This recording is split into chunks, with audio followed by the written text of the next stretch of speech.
Hello दोस्तों, मैं हूं निशान सिंह, आपका मेंटर्स, और आपका स्वागत है आपके अपने चैनल डिफेंस ट्यूटर में। तो आज की इस वीडियो में पढ़ने वाले हैं इंडिया केमिस्ट्री के कंप्लीट कोर्स के लेक्चर नंबर 41 को। और आज से आपके लिए नया चैप्टर स्टार्ट करने वाले हैं, atomic structure and radio activity. तो इस वीडियो में और इस चैप्टर में हमारा फर्स्ट टॉपिक होगा डाल्टन्स एटॉमिक थ्योरी के बारे में। डाल्टन्स के द्वारा जो फर्स्ट एटॉम की थ्योरी दिया गया था उसमें उन्होंने क्या कहा था, उनके ड्रॉबैक्स थे, क्या क्या थे ड्रॉबैक, उन सभी चीज़ों को पढ़ेंगे। इलेक्ट्रॉन्स के बारे में समझेंगे और कैथोड रे के बारे में भी हम पढ़ेंगे और कैथोड रे की कुछ प्रॉपर्टीज़ को भी जानेंगे। तो चलिए, इस वीडियो को इंटरेस्टिंग होने वाला है। इस वीडियो को आप पूरे एंड तक देखिए और आपको कोई भी क्वेरी हो आपको कमेंट बॉक्स में जरूर लिखिए, ठीक है, ताकि हम आपकी क्वेरी को दूर कर सकते हैं। चलिए, वीडियो को ज़्यादा देर न करते हुए स्टार्ट करते हैं। तो डाल्टन्स एटॉमिक थ्योरी फर्स्टली हम समझेंगे। डाल्टन्स एक साइंटिस्ट थे और उन्होंने पहली बार एटम के रिगार्डिंग एक थ्योरी दिया था, जो कि बताया था उन्होंने कि 1990 में डाल्टन्स के द्वारा जो थ्योरी दिया गया था, उस थ्योरी में उन्होंने कहा था कि कोई भी मैटर एनी मैटर कंसिस्ट करते हैं वेरी स्मॉल पार्टिकल, बहुत छोटे छोटे पार्टिकल को, जिससे हम क्या कहते हैं, एटम्स कहते हैं। क्या कहते हैं? एटम्स कहते हैं। यानी प्रत्येक मैटर्स में, हर एक वस्तु में, हर एक चीज़ में एक छोटे छोटे कण प्रेजेंट होते हैं, छोटे छोटे पार्टिकल्स प्रेजेंट होते हैं, जिन्हें कि हम एटम्स के नाम से जानते हैं। तो ये डाल्टन्स के द्वारा दिया गया था, डाल्टन्स के द्वारा बताया गया था। और उन्होंने और भी बहुत सारी चीज़ों का कहा। तो चलिए बारी बारी से इस चीज़ को समझते हैं, ठीक है। तो उन्होंने ये भी कहा था कि एटम्स को ना ही हम क्रिएट कर सकते हैं, ना ही हम डिस्ट्रॉय कर सकते हैं। यानी atoms can neither be created nor be destroyed. और ये जो होते हैं वो सिंपलेस्ट पार्टिकल होते हैं, सिंपलेस्ट एकदम सबसे छोटा पार्टिकल, सबसे छोटा कणु होते हैं, अणु, जो कि एकदम सबसे, जो कि आप नेकेड आई से देख भी नहीं सकते। वो सबसे स्मॉलेस्ट पार्टिकल होते हैं जो कि किसी भी केमिकल रिएक्शन में पार्टिसिपेट करते हैं, ठीक है। क्या होते हैं? एटम ऐसे छोटे पार्टिकल होते हैं जो किसी भी केमिकल रिएक्शन में, आपको जब भी किसी केमिकल रिएक्शन होते हैं तो वही रिएक्ट करते हैं एक दूसरे में और नया प्रोडक्ट को फॉर्म करते हैं, ठीक है। चलिए नेक्स्ट पॉइंट को समझते हैं। एटम्स को किसी भी एलिमेंट के, all atoms of an element are alike, यानी किसी भी एलिमेंट के प्रत्येक एटम हमेशा सेम होते हैं और अलग अलग एलिमेंट के एटम्स अलग अलग होते हैं। तो चलिए इसको समझते हैं। जैसे मान लीजिए हाइड्रोजन एटम है, हाइड्रोजन के जितने भी एटम है हाइड्रोजन के जितने भी एटम, प्रत्येक एटम क्या होंगे, वो सेम होंगे, ठीक है, प्रत्येक एटम सेम होंगे। अगर वहीं पर हाइड्रोजन के साथ साथ अगर हीलियम ले लें तो हीलियम के एटम और हाइड्रोजन के एटम क्या होंगे, डिफरेंट होंगे। क्या होंगे? हीलियम एटम और हाइड्रोजन के एटम क्या होंगे, दोनों ही क्या होंगे, आपस में डिफरेंट होंगे। तो वही उन्होंने कहा था कि atoms of same elements are same, यानी अलाइक, और atoms of different elements are different, ठीक है।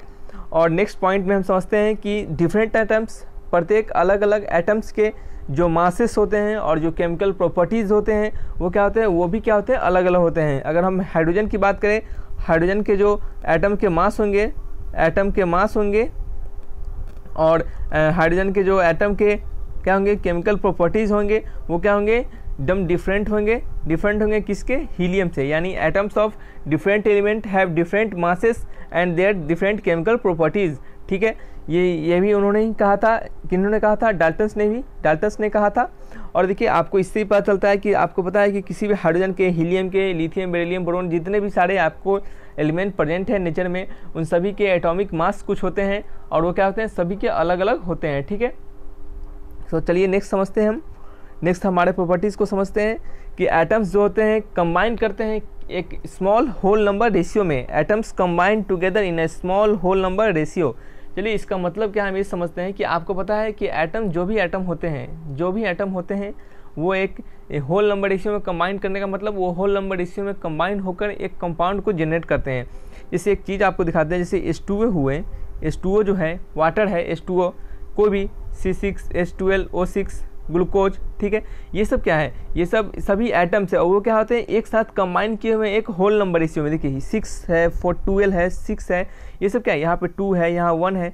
यानी कहने का मतलब होल नंबर रेशियो में कंबाइन किए हुए हैं।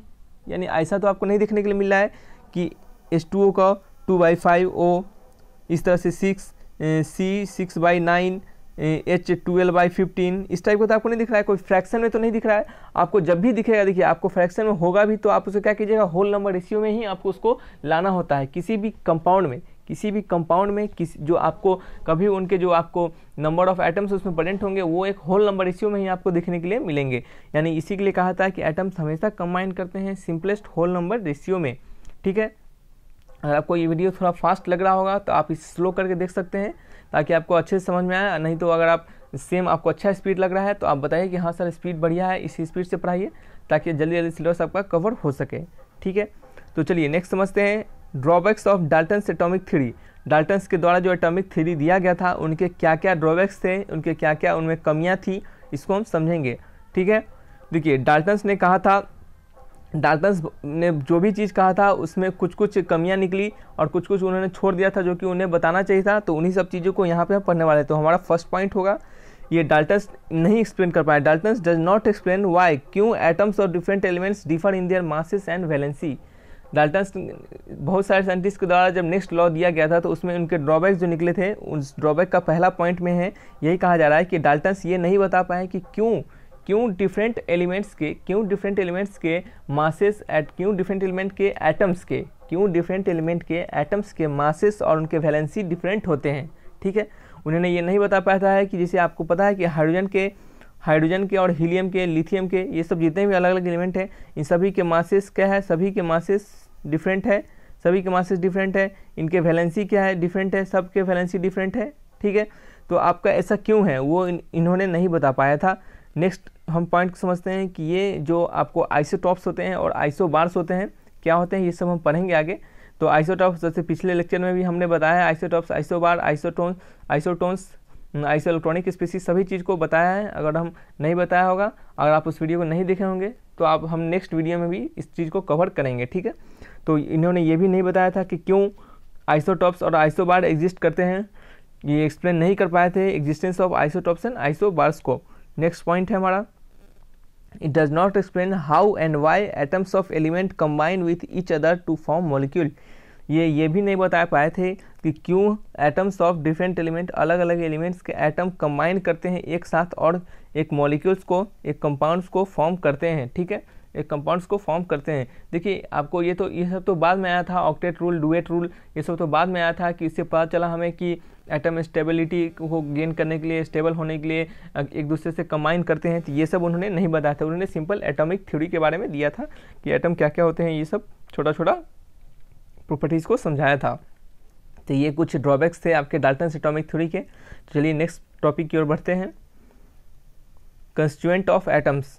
कंस्टिट्यूएंट ऑफ एटम्स कहने का मतलब है कि बहुत सारे पहले लोग समझते थे कि ये जो कोई भी एलिमेंट होते हैं वो क्या होते हैं, एटम्स क्या है, एक इंडिविजुअल है, वो किसी भी चीज़ से मिलकर बने नहीं होते हैं। ठीक है, इसके कारण लोगों को ये भी नहीं पता था कि जो चार्ज आपको देखने के लिए मिलते हैं उस चार्ज किसके कारण जनरेट होते हैं, क्या होते हैं उस चार्ज में, ये सब किसी लोग को कुछ पता ही नहीं था इस सब चीज़ के बारे में। तो पहले एटम्स को क्या कहता है, इंडिविजुअल माना गया था, लेकिन बाद में जब धीरे धीरे जैसे जैसे रेडियो एक्टिविटी का फेनोमेना दिखा गया, several phenomena like radio activity, बहुत सारे रेडियो एक्टिविटी के फेनोमेना को देखा गया, तो वहाँ से हमें पता चला कि एटम्स जो होते हैं वो कंप्राइजेस करते हैं, वो डिविजिबल होते हैं, इंडिविजुअल नहीं होते हैं, डिविजिबल होते हैं, और वो कंप्राइजेस करते हैं, वो साथ में रखते हैं 3 फंडामेंटल पार्टिकल्स, 3 फंडामेंटल पार्टिकल्स को, जिसे नाम दिया गया इलेक्ट्रॉन, जिसे ई से डिनोट करते हैं, प्रोटॉन पी से डिनोट करते हैं, और न्यूट्रॉन एन से डिनोट करते हैं। ठीक है, जिसे इलेक्ट्रॉन, प्रोटॉन, न्यूट्रॉन का नाम दिया गया। तो यहाँ पे हम न्यूट्रॉन्स को समझेंगे इस लेक्चर में हम, फिर अगले नेक्स्ट लेक्चर में हम चार्ज और मासेस के रेशियो में समझेंगे, फिर प्रोटॉन्स के बारे में समझेंगे और न्यूट्रॉन्स के बारे में समझेंगे। तो फिर हम अपने नए जो हमारा थर्ड लेक्चर होगा उसमें हम एटॉमिक मॉडल्स के बारे में सब चीज़ को पढ़ेंगे, Thomson atomic model, Rutherford atomic model, जो भी अलग अलग एटॉमिक मॉडल्स हैं उन सभी को समझेंगे। तो फर्स्टली हम इस चैप्टर में, इस वीडियो में इलेक्ट्रॉन्स को समझ के कैथोड रे के प्रॉपर्टीज़ को समझकर इस वीडियो को ख़त्म करेंगे। ठीक है, तो चलिए आप वीडियो में बने रहिए, समझते रहिए। सबसे पहले समझते हैं कि इलेक्ट्रॉन्स, देखिए जो भी आपको पढ़ाया जा रहा है, जो भी टॉपिक आपको सिखाया जा रहा है, आप लाइन बाय लाइन उस प्रॉपर्टीज़ को, उस टॉपिक को याद करते चलिए। आपको देखिए हमने जितने भी तरह के क्वेश्चन बन सकते हैं हर एक चैप्टर के, हमने वो पिछले 4 चैप्टर में जितने भी 4 चैप्टर को पढ़ाया है उसके रिगार्डिंग हर एक प्रीवियस ईयर के क्वेश्चंस को, उसके रिगार्डिंग जितने भी आपको क्वेश्चन चैप्टर बन सकते हैं, उस चैप्टर के रिगार्डिंग जितने भी क्वेश्चन बन सकते हैं उन सभी को बताया है। तो आप उसको ध्यान से देखते चलिए, और हम जिस वे से पढ़ा रहे हैं आप उस वे को फॉलो कीजिए, आपको एग्जाम में जरूर फ़ायदा होगा। ठीक है, कोई क्वेश्चन आपको नहीं छूटेगा। ठीक है, तो चलिए समझते हैं इलेक्ट्रॉन्स के बारे में, जिसे हम ई से डिनोट करते हैं इलेक्ट्रॉन्स को। और इलेक्ट्रॉन्स को डिस्कवर किया था किन्होंने, जे थॉमसन के द्वारा। इलेक्ट्रॉन्स को फर्स्टली डिस्कवर किया गया था जे थॉमसन के द्वारा 1897 में। ठीक है, सॉरी दोस्तों, थोड़ा सा साइड में बाहर गाना बज रहा है, थोड़ा सा तो आपको डिस्टर्ब हो रहा हो, तो इसके लिए माफ़ी चाहते हैं। तो चलिए फिर भी हमें तो पढ़ाई पे फोकस करना है। तो चलिए समझते हैं कि इलेक्ट्रॉन्स को फर्स्टली डिस्कवर किया गया था जे थॉमसन साइंटिस्ट थे जिन्होंने 1897 में इलेक्ट्रॉन्स को डिस्कवर किया था। ठीक है, इलेक्ट्रॉन्स को डिस्कवर किया था। देखिए 1890 में डाल्टन्स ने अपनी थ्योरी को दिया था। देखिए 1890 में डाल्टन्स ने अपनी थ्योरी को दिया गया था। तब तक यही समझा जाता था कि एटम्स क्या होते हैं, इंडिविजुअल होते हैं। बाद में आपको जब इलेक्ट्रॉन्स का डिस्कवरी हुआ, जब रेडियोएक्टिविटी फेनोमेना को देखा गया, तो वहाँ से 1897 में आपको पता चला कि इलेक्ट्रॉन, प्रोटॉन, न्यूट्रॉन भी होते हैं जो कि एटम्स कंटेन करते हैं। ठीक है, तो देखिए अब हम समझते हैं कैथोड रे के बारे में। किसके बारे में समझेंगे? कैथोड रे के बारे में। आपको कभी कोई पूछे कि कैथोड रे कहाँ से जनरेट हुआ, तो आप उसे सिंपली समझिए। आप इससे आपको ऑब्जेक्टिव क्वेश्चन बन सकते हैं कि कैथोड रे जो होते हैं जब भी हम एक इलेक्ट्रिक चार्ज को, किसी भी इलेक्ट्रिक चार्ज को हाई वोल्टेज से, किसी भी इलेक्ट्रिक चार्ज को देखिए हाई वोल्टेज से, किसी भी इलेक्ट्रिक चार्ज को हाई वोल्टेज से अगर हम उसको हाई वोल्टेज से अगर पास करवाएं किसी गैस के थ्रू एट लो प्रेशर पे, एकदम लो प्रेशर पे, मिनिमम प्रेशर पे, यानी 10 टू द पावर -6 ATM पे, एट लो प्रेशर यानी 10 टू द पावर -6 ATM पे, वो जो लो प्रेशर होगा वो लगभग इतना होगा 10 टू द पावर -6 ATM। तो आपको बताना है कि तो वहाँ से क्या हमें रे मिलेगा। ठीक है, क्या मिलेगा हम वहाँ से, किसी भी इलेक्ट्रिक चार्ज को हाई वोल्टेज से किसी भी गैस के थ्रू लो प्रेशर पे अगर हम उसे क्या करें, उसे फ्लो करें, पास करवाएं, तो वहाँ से हमें एक रे मिलता है। रे इमिट होता है, इमिट कहने का मतलब निकलता है, रे निकलता है। उस रे को कहाँ से निकलता है? वो रे उस सरफेस से निकलता है। उस सरफेस को कैथोड सरफेस कहते हैं, उस सरफेस से निकलता है, और उसी रे को हम क्या कहते हैं? कैथोड रे कहते हैं। ठीक है, देखिए कैथोड रे निगेटिव है, पॉजिटिव है, ये सब हम बाद में समझेंगे। कहाँ से समझेंगे, कहाँ से आया, ये सब चीज़ आपको एक्सपेरिमेंट के थ्रू बताया गया, तो वो सब चीज़ हम यहाँ पे आगे पढ़ेंगे। तो कैथोड रे निगेटिव होते हैं या फिर पॉजिटिव होते हैं, हम जस्ट आपको नेक्स्ट बताएंगे वो क्या होते हैं। ये सब से एग्जाम में आपके क्वेश्चन आते हैं। ठीक है, तो यहाँ से आपको पता चला है कि यही होते हैं, क्या होते हैं, यही सब जो रे आपको निकलते हैं वहाँ से, वो क्या होते हैं? कैथोड रे होते हैं। नेक्स्ट है हमारा कि magnitude of charge on electron. किसी भी आपके इलेक्ट्रॉन के कितना चार्ज होते हैं, उनके चार्ज के मैग्नीट्यूड कितने होते हैं किसी भी इलेक्ट्रॉन पे। ठीक है, तो इलेक्ट्रॉन के मैग्नीट्यूड ऑफ चार्ज होते हैं 1-6 × 10⁻⁻19 कूलम। ये आपको इंपॉर्टेंट डाटा है, ये सब आप याद करके रखिए। मास ऑफ इलेक्ट्रॉन्स के मास कितने होते हैं? 9.108 × 10⁻⁻28 होगा यहाँ पे। सॉरी दोस्तों, यहाँ पे माइनस छूट गया था, -28 ग्राम। ठीक है, मास ऑफ इलेक्ट्रॉन कितने होंगे? 9.108 × 10⁻20 -28 ग्राम। और इसे हम केजी में करते हैं, तो ग्राम को केजी में करने का क्या करते हैं बताइए? 1000 से डिवाइड करते हैं, तो 9.108 × 10⁻28 × 1/10⁻3। ठीक है, ये कितना हो गया? ये कितना हो गया? अब ये केजी में हो गया, तो ये इसका वैल्यू कितना हो गया बताइए? 9.108 × 10⁻10⁻ कितना है? -31 kg। ये आपके मास ऑफ इलेक्ट्रॉन हो गए, कहाँ पे हो गए? केजी में हो गए। ठीक है, ये हो गया मास ऑफ इलेक्ट्रॉन। ठीक है, केजी में। तो अब हम समझेंगे प्रॉपर्टीज़ ऑफ कैथोड रे। कैथोड रे क्या क्या प्रॉपर्टीज़ को कंसिस्ट करते हैं। कैथोड, ये जो प्रॉपर्टी आपको जितने ही बताएंगे इससे एमसीक्यू क्वेश्चन जनरेट होते हैं। इस बात को याद रखिए, आप इस प्रॉपर्टी को याद कीजिए, हर एक थ्योरी को याद कीजिए, समझते चलिए, और ताकि आपको एग्जाम में दिक्कत ना हो सके। ठीक है, आप सिंपली वीडियो देख के ना छोड़िए। आपको जो भी क्वेरी हो आप उसे हमें बेझिझक पूछिए, हम सबका जवाब देंगे। हम सभी के कमेंट का जवाब देते हैं, आप सभी लोगों का कमेंट का जवाब भी हम देंगे, तो आप अच्छे से मन ला के पढ़िए। ठीक है, तो प्रॉपर्टीज़ ऑफ कैथोड रे के क्या प्रॉपर्टीज़ होते हैं? कैथोड रे ऑलवेज ट्रेवल, वो हमेशा ट्रेवल करते हैं एक स्ट्रेट लाइन पाथ में। उनका पाथ कभी कर्व लीनियर पाथ, हमेशा लीनियर पाथ होता है, एकदम सेम पाथ। जब कभी वो कर्व में इस टाइप से प्रोड्यूस नहीं करते हैं, वो जब भी प्रोड्यूस करते हैं, जब भी निकलते हैं, ट्रेवल करते हैं, तो वो स्ट्रेट लाइन पाथ में ट्रेवल करते हैं। तो कैथोड रे हमेशा स्ट्रेट लाइन पाथ में ट्रेवल करते हैं। ठीक है, और वो दूर होते हैं, वो straight line path away from the cathode से दूर होते हैं। यानी देखिए, अगर कोई कैथोड है, कैथोड से दूर रहने का मतलब कि कैथोड क्या होते हैं? कैथोड होते हैं निगेटिव चार्ज। देखिए कैटायन क्या होते हैं? CATAION। कैटायन का स्पेलिंग थोड़ा गलत लग रहा है, कैटायन CATAION होता है, शायद हो सकता है, थोड़ा देख लीजिएगा। ठीक है, तो कैटायन क्या होते हैं? कैटायन यानी पॉजिटिव चार्ज। ठीक है, कार्बोकैटायन आपने 12th में पढ़ा होगा, कार्बोकैटायन, कार्बेनाइन, ये सब होता है। कार्बेनाइन निगेटिव, कार्बोकैटायन क्या होता है? Positive charge. तो कार्बोकैटायन CATION होते हैं शायद। कैटायन क्या होते हैं? पॉजिटिव चार्ज होते हैं। और आपको देखिए ये क्यों बता रहे हैं, ताकि आपको याद हो कैटायन और कैथोड में आपको अंतर थोड़ा पता चले, वहाँ से आपको पता चले कि कौन निगेटिव कौन पॉजिटिव होता है। तो कैटायन क्या हो गया? पॉजिटिव हो गए। ठीक है, और यहाँ से कैटायन और एनायन क्या हो गए?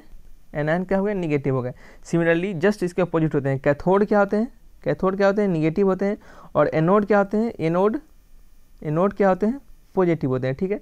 कैथोड क्या होते हैं, निगेटिव होते हैं, और एनोड क्या होते हैं, पॉजिटिव होते हैं, ठीक है। कैथोड क्या हो गया, निगेटिव हो गया, ठीक है। कैटायन क्या हो गया, पॉजिटिव हो गया, अनायन क्या हो गया, निगेटिव हो गया। तो आपको यही पता करना है कि यहाँ से यह पता जा रहा है कि आपको कैथोड जब भी ट्रैवल करते हैं वो स्ट्रेट लाइन पाथ में ट्रैवल करते हैं और कैथोड से दूर होते हैं। कैथोड से दूर होने का मतलब कैथोड अगर निगेटिव है, अगर कैटायन भी अगर कैथोड रे भी अगर निगेटिव होगा, अगर कैथोड रे ट्रैवल कर रहा है और कैथोड से दूर है, कैथोड रे ट्रैवल कर रहा है और कैथोड से दूर जा रहा है, उसके पास नहीं आ रहा है, यानी कैथोड आपको कैथोड का तो पता है, कैथोड तो निगेटिव होता है, कैथोड रे आपको नहीं पता है अभी तक क्या होते हैं, पॉजिटिव या फिर निगेटिव। कैथोड पता है वो निगेटिव होते हैं। अगर कैथोड रे भी अगर निगेटिव होगा तभी तो वो दूर जाएगा, क्योंकि आपको पता है कि निगेटिव में क्या होते हैं, रिपल्सन होते हैं, पॉजिटिव में क्या होते हैं, रिपल्सन होते हैं। तो आपको पता चल गया कैथोड अगर निगेटिव है तो कैथोड रे भी निगेटिव होगा, तभी वो क्या होंगे, पाथ अवे फ्रॉम कैथोड, वो कैथोड से दूर जाएंगे, ठीक है। नेक्स्ट समझना है क्या है कि कैथोड रे हमेशा क्या करते हैं, एक शैडो को बनाते हैं। एक शैडो मतलब परछाई बनाते हैं। अगर किसी भी मेटेलिक ऑब्जेक्ट को उसके पाथ में कैथोड रे ट्रेवल कर रहा है, उसके पाथ में अगर किसी भी मेटेलिक ऑब्जेक्ट को अगर हम डाल दें तो वो क्या करेंगे, हमें एक शैडो को, उस मेटेलिक प्लेट के शैडो को हमें दिखा देंगे, शैडो को बता देंगे, ठीक है। तो चलिए, ये हमारा कैथोड रे का फर्स्ट प्रॉपर्टीज़ था। नेक्स्ट प्रॉपर्टीज़ को समझते हैं। नेक्स्ट प्रॉपर्टी हमारा क्या है, नेक्स्ट प्रॉपर्टी बताया जा रहा है कि कैथोड रे प्रोड्यूस करते हैं mechanical motion. Cathode ray produces mechanical motion of A spin wheel placed in their path. यानी आप किसी भी अगर कैथोड रे ट्रेवल कर रहा है, अगर उसके पाथ में, उस जिस पाथ से ट्रेवल कर रहा है उसके पाथ में अगर किसी भी व्हील को, चक्के को डाल दे तो वो क्या करेगा, उसको स्पिन कर देगा, क्या करेंगे, उसे रोटेट कर देगा, ठीक है, उसे स्पिन कर देगा, ठीक है। इससे क्या पता चल रहा है हमें, इससे यही पता चल रहा है कि वो जो कैथोड रे है वो क्या करते हैं, एक पोजेस करते हैं काइनेटिक एनर्जी, क्या करते हैं, काइनेटिक एनर्जी पोजेस करते हैं। और काइनेटिक एनर्जी कोई भी बड़ी अगर पोजेस करेगा तो वो क्या होगा, एक मटेरियल पार्टिकल ही होगा, यानी उसके पास अपना मास होगा, ठीक है, तभी वो काइनेटिक एनर्जी पोजेस करेगा। आपको पता है कि काइनेटिक एनर्जी का फॉर्मूला क्या होता है, हाफ ऑफ mv², और mv² यहाँ मास है, तो मास किस में होते हैं, जब भी वो पार्टिकल होंगे, पार्टिकल में ही मास प्रेजेंट होते हैं। कोई भी वस्तु होगा, कोई भी थिंग्स होगा, कोई पार्टिकल होगा, तभी तो उसमें मास होगा। तो यहाँ से क्या पता चल रहा है कि अगर आप जो व्हील जो स्पिन हो जा रहा है तो उससे पता चल रहा है हमें कि कैथोड रे पोजेस करते हैं काइनेटिक एनर्जी। इससे आपको MCQ क्वेश्चन बन सकते हैं, ध्यान से सुनिए, अच्छे से पढ़िए। वो क्या करते हैं, काइनेटिक एनर्जी को पोजेस करते हैं, और वो हमेशा, इससे हमें पता चलता है कि वो मटेरियल पार्टिकल को कंटेन करते हैं। किसे कंटेन करते हैं, मटेरियल पार्टिकल को कंटेन करते हैं। नेक्स्ट हमारा पॉइंट है कि the beam of cathode ray are deflected towards the positively charge particle. हाँ, जो भी कैथोड रे के बीम होते हैं, यानी जो रे होते हैं, वो डिफ्लेक्ट करते हैं, डिफ्लेक्टेड टुवर्ड्स, यानी जो जिधर आपको, जैसे मान लीजिए ये जा रहा है आपका कैथोड रे, ठीक है, और यहाँ आपको पॉजिटिव प्लेट है, तो ये जाते जाते क्या होगा, डिफ्लेक्ट होगा। यानी डिफ्लेक्ट कहने का मतलब, ये मान लीजिए इधर पॉजिटिव है, आपका कैथोड इधर जा रहा है, तो आपको जैसे देखिएगा इधर पॉजिटिव होगा तो ये क्या होगा, इसके इधर डिफ्लेक्ट करेगा, इसके इधर डिफ्लेक्ट करेगा। यानी कहने का मतलब कि जब भी आपको पॉजिटिव, अगर डिफ्लेक्ट करने का मतलब आपको पॉजिटिव चार्ज की तरफ डिफ्लेक्ट कर रहा है, कौन डिफ्लेक्ट कर रहा है, कैथोड रे डिफ्लेक्ट कर रहा है। इससे हमें क्या पता चल रहा है कि जो पार्टिकल होते हैं कैथोड रे के, वो निगेटिव चार्ज कैरी करते हैं। इससे हमें ये भी पता चलेगा फिर से कि कैथोड रे क्या होते हैं, निगेटिव चार्ज होते हैं, उसमें निगेटिव चार्ज प्रेजेंट होते हैं। आपको पता है कि पॉजिटिव होगा और निगेटिव होगा, और कोई पॉजिटिव के टुवर्ड्स डिफ्लेक्ट कर रहा है तो वो मोस्टली निगेटिव होगा, क्योंकि पॉजिटिव निगेटिव में ही क्या होते हैं, अट्रैक्शन होते हैं, निगेटिव पॉजिटिव में अट्रैक्शन होते हैं, निगेटिव में रिपल्सन होते हैं, पॉजिटिव में भी रिपल्सन होते हैं, ठीक है। तो ये आपको पता होगा, ठीक है। तो यहाँ से क्या पता चला कि कैथोड रे हमेशा पॉजिटिव चार्ज के टुवर्ड्स डिफ्लेक्ट होते हैं। इससे हमें यही पता चलता है कि जो पार्टिकल होते हैं कैथोड रे में, वो निगेटिव चार्ज को कंटेन करते हैं। नेक्स्ट पॉइंट हमें क्या समझना है, cathode ray can deflected by electric as well as magnetic field.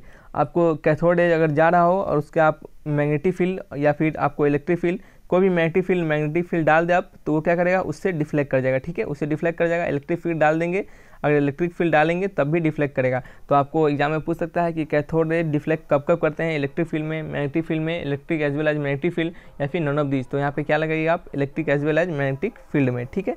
तो ये आपका पॉइंट हो गया। नेक्स्ट पॉइंट को समझते हैं कि कैथोड रे पेनिट्रेट करते हैं, किसे करते हैं penetrate, cathode ray penetrate thin layer of matter. अगर आप कैथोड रे अगर ट्रैवल कर रहा है, उसके बीच में कोई थिन लेयर, किसी भी पतले लेयर का चीज़ उसके अंदर डाल दिए, तो वो उसे पेनिट्रेट करके, यानी उसके अंदर छेद करके उससे बाहर निकल जाते हैं, ठीक है।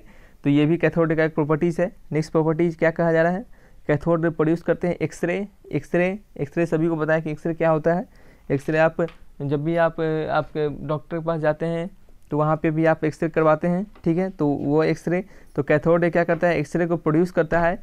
और वेन जब भी किसी को एक्सरे कब प्रोड्यूस करता है कैथोड रे, कि जब भी हम कैथोड रे को स्ट्राइक करवाते हैं, अगर टकराते हैं मेटेलिक टारगेट पे, किसी मेटेलिक टारगेट पे जिनके हाई मेल्टिंग पॉइंट हो, क्या हो, जिनके हाई मेल्टिंग पॉइंट प्रेजेंट हो, ठीक है। यानी कैथोड रे को जब भी हम किसी हाई मेल्टिंग पॉइंट वाले मेटल पे जैसे आपका टंगस्टन हो गए, टंगस्टन, इन सभी पे आप जैसे ही आप उसे स्ट्राइक करवाते हैं तो वहाँ से एक रे प्रोड्यूस होता है जिसे हम क्या कहते हैं, एक्सरे कहते हैं। तो यहाँ से भी एक पॉइंट आपका एग्जाम में पूछा जा सकता है कि जब भी आप मेटेलिक सरफेस से अगर हम कैथोड रे प्रोड्यूस करवाएं जिनके हाई मेल्टिंग पॉइंट हो, ठीक है, तो वहाँ से हमें कौन से रे प्रेजेंट होता है, एक्सरे होता है, गामा रे, कुछ भी, अल्फा रे, कुछ भी पूछ सकता है। तो आप क्या ठीक लगाइएगा, अल्फा रे को ठीक लगाइएगा, ठीक है। तो नेक्स्ट पॉइंट क्या है, इससे एक और क्वेश्चन बन सकता है, थोड़ा सा जस्ट उसे रिवर्स करके, कि आपको जब भी हमें एक्सरे प्रोड्यूस होता है, जब भी हम कैथोड रे को मेटेलिक सरफेस पे, मेटेलिक टारगेट पे अगर टकराते हैं तो हमें एक्सरे प्रोड्यूस होता है, तो वो मेटेलिक सरफेस का नेचर किस तरह होता है, वो हाई मेल्टिंग पॉइंट होता है, वो लो मेल्टिंग पॉइंट होता है, या फिर उनके मेल्टिंग पॉइंट होते नहीं है, बहुत कम होते हैं, नॉर्मल मेल्टिंग पॉइंट पे, या फिर आपको कुछ भी मतलब अनाप शनाप दे दे, या फिर नन ऑफ दीज कुछ भी ऑप्शन दे दे, तो आप क्या लिखिएगा, हमेशा हाई मेल्टिंग पॉइंट आप ऑप्शन में टिक लगाइएगा, ठीक है। आपको ये सब समझ में आ रहा होगा। देखिए जितने भी क्वेश्चन बन सकते हैं वह सभी क्वेश्चंस को हम कवर करते जा रहे हैं, और वैसे तो हम क्वेश्चंस आपको हमेशा चैप्टर के एंड होते ही करवा ही देते हैं, ठीक है। नेक्स्ट पॉइंट को समझते हैं, cathode rays upon striking glass और certain other material causes to glow. और किसी भी कैथोड रे को अगर हम मेटल किसी भी ग्लास पे या फिर कुछ अदर मटेरियल पे, बहुत सारे मटेरियल है उस पर अगर हम उससे अगर पास करवाते हैं, उससे हम क्या करते हैं, टकराते हैं, किसी ग्लास से ही टकराते हैं, तो वो ग्लास क्या करता है, उसको ग्लो करता है, यानी उसमें लाइटनिंग प्रोड्यूस कर देता है, वो उसे क्या करता है, एकदम लाइटफुल बना देता है, यानी उसमें कुछ जलने जैसा हमें प्रतीत होता है, यानी जैसे लगता है कि वहाँ से कुछ लाइट निकल रहा है, वहाँ वो क्या कर रहा है, ग्लो कर रहा है, क्या कर रहा है, वो ग्लो कर रहा है, ठीक है। तो ये भी क्या है, कैथोड रे की प्रॉपर्टी है। आपको एग्जाम में यहाँ से एमसीक्यू क्वेश्चन आ सकते हैं कि क्या हमें कैथोड रे किसी भी ग्लास को या फिर किसी भी मटेरियल को ग्लो कर सकता है या फिर नहीं कर सकता है, ठीक है। तो ये रहा हमें कैथोड रे का प्रॉपर्टीज़। ये एटॉमिक स्ट्रक्चर, रेडियो एक्टिविटी जो आपके चैप्टर्स हैं, इनको हम कोशिश करेंगे जल्दी ही कवर करके इनके सभी questions, expected questions, previous year questions को बता दें, और हम पीरियोडिक क्लासिफिकेशन और एलिमेंट को स्टार्ट करेंगे, ठीक है। तो चलिए वीडियो को यहीं तक रखते हैं। अगर वीडियो अच्छा लगा तो वीडियो को लाइक कीजिए, चैनल को सब्सक्राइब करके बेल आइकन दबाइए ताकि रेगुलर अपडेट आपको मिलता रहे। तो चलिए बताइएगा वीडियो कैसा लगा, ठीक है दोस्तों। फिर मिलेंगे अच्छे वीडियो के साथ, तब तक के लिए बाय बाय।